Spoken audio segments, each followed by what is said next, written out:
नमस्कार दोस्तों। आज की हमारी नई कहानी है जब बहू ने सिखाया पूजा पाठ का असली महत्व। अरे बहू, ये काम वाली बाई को हटा दिया है मैंने, कोई और देख, ये ठीक से काम नहीं करती है, कहती हुई कमला जी अपने कमरे में माला जपने चली गई। कमला जी की आदत अनुसार कोई भी काम वाली बाई टिकती ही नहीं थी।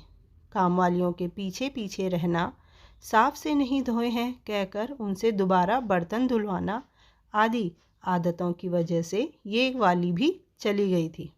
महीने में 3 काम वाली बाई को बदल चुकी हूँ। काश आपकी टोका टाकी की आदत न हो तो कोई काम वाली बाई काम छोड़कर ना जाए और घर में सुख शांति भी बनी रहे, लेकिन मुझे फालतू कहाँ देख पाती हैं। ऑफिस से आई सीमा बुदबुदाती हुई चाय बनाने लगी। सीमा प्राइवेट कंपनी में जॉब करती और पति राकेश बैंक में। घर में केवल 4 लोगों का परिवार था। एक नंद जो शादी करके अपनी खुशहाल गृहस्थ जीवन जी रही थी। सीमा और कमला जी में बनती कम थी, या यूं कह लो कि अपनी सास की आदतों से सीमा परेशान थी। सीमा अपने काम और जिम्मेदारियों के प्रति पूरी तरह समर्पित रहती, लेकिन न जाने क्यों तब भी सास की नज़रों में क्यों खटकती। सीमा की सास सीमा को बहू न मानकर अपना प्रतिद्वंदी मान बैठी थी। राकेश भी पूरी कोशिश करता कि माँ हमेशा खुश रहे, इसलिए ऑफिस से आने के बाद माँ के साथ टाइम जरूर बिताता। आज राकेश सीमा को लंच में बाहर ले जाने वाला था, इसलिए कमला जी का सुबह से मुंह फुलाकर बड़बड़ाना शुरू था। मम्मी जी, आप लोग भी चलिए हमारे साथ, सब चलेंगे तो अच्छा लगेगा। सीमा ने अपनी सास का सूजा हुआ मुंह देखकर बोला। बीच में ससुर जी ने टोकते हुए बोला, अरे नहीं, तुम लोग जाओ, हमें बाहर का खाना कहाँ पचता है इस उम्र में। कमला जी मन पसीज के रह गई।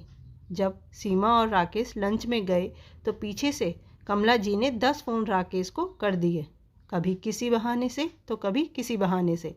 शायद उनका व्याकुल मन जानना चाह रहा था कि कितनी देर में आओगे, घर जल्दी आओ। राकेश हर बार प्यार से जवाब देता और फ़ोन रख देता। राकेश, मैंने तो तुम्हें मना किया था, मम्मी जी को हमारा इस तरह बाहर जाना अच्छा नहीं लगेगा, लेकिन तुम नहीं माने।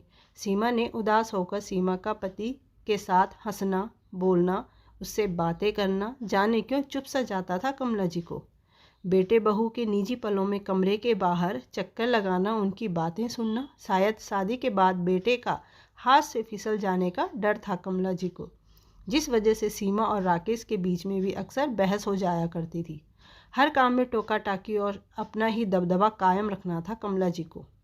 अरे बहू, कल तुम दोनों क्या बहस कर रहे थे? पूजा में बैठी थी तो आवाज़ें आ रही थी। मम्मी जी, हम बहस नहीं कर रहे थे, हम बातें कर रहे थे। आपका ध्यान अगर पूजा में होता तो आप हमारी बातें न सुन पाती, सीमा अपने में बुदबुदाई। शुरू में सीमा चुप रही, लेकिन अब वो भी चुप नहीं रहती। कभी काम वाली की वजह से या कभी कुछ और, आए दिन किसी न किसी बात पर बहस हो ही जाती। कमला जी पाठ पूजा वाली भी थी तो आए दिन कुछ न कुछ ये पूजा ये कहकर करवा देती कि घर की सुख शांति के लिए है। अरे सीमा बहू, कल मैंने पूजा रखवाई है, घर की सुख शांति और खुशहाली के लिए। तुम कुछ महात्मा लोग आएंगे, जब तब करेंगे, उनके लिए खाना भी बनाना है। तुम कल छुट्टी ले लेना, कमला जी ने सीमा से कहा। सीमा अभी अभी ऑफिस से आई थी कि मम्मी जी की बात से तिलमिला उठी। मम्मी जी, आपने पहले क्यों नहीं बताया? मैं ऑफिस में ही बात कर लेती अपने बॉस से। अब मुझे फ़ोन करना पड़ेगा, पता नहीं छुट्टी मिलती भी है या नहीं। रोज़ रोज़ घर में पूजा है, इस बात पर अब कोई यकीन भी नहीं करेगा। क्या ज़रूरत है मम्मी जी हमेशा पूजा रखवाने की? बस आप अपनी कुछ आदतें ठीक कर लो तो हमारे घर में खुशहाली ही खुशहाली है, वरना ये पूजा पाठ करवा के कोई फ़ायदा नहीं है।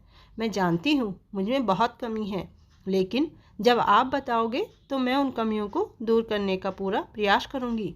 हमारे दिलों में दूरियाँ रहें और हम घर की खुशहाली के लिए पाठ पूजा कराएं तो उस पूजा का भी कोई फल नहीं मिलेगा। मम्मी जी, आपको शायद लगता हो कि मेरे आने से आप राकेश से दूर हो जाएंगी, तो ऐसा नहीं है।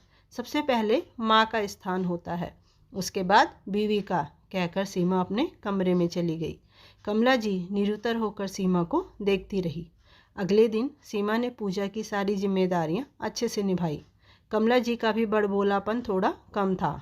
पूजा के बाद राकेश ने माँ के पास आकर बोला, माँ, बीवी अपनी जगह है और आप अपनी जगह हो, माँ की जगह कोई नहीं ले सकता, कहकर राकेश ने अपना सिर माँ की गोद में रख दिया।